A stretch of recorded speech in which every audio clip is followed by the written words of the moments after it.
So we got the top end on the 340 big bore, the T1C Kawasaki. It's the 400 top end, bolted right on. Intake side. And here's where our CDI mounts. Stator goes here. And the exhaust side, where the exhaust manifold goes.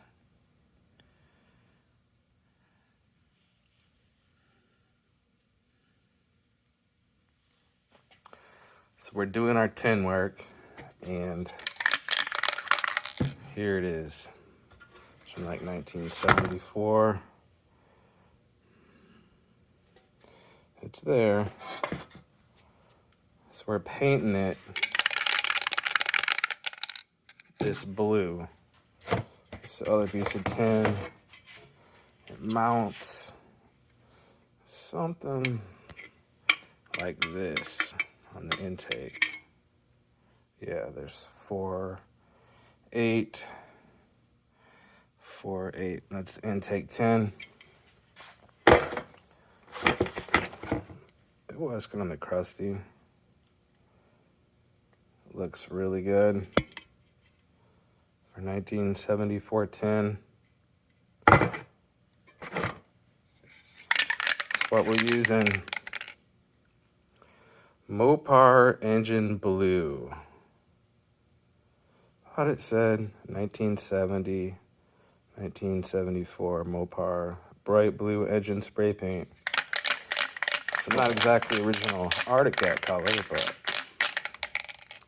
I like it. It's not original, it's not original. How about torque specs? This is what we got. I have a bunch of manuals.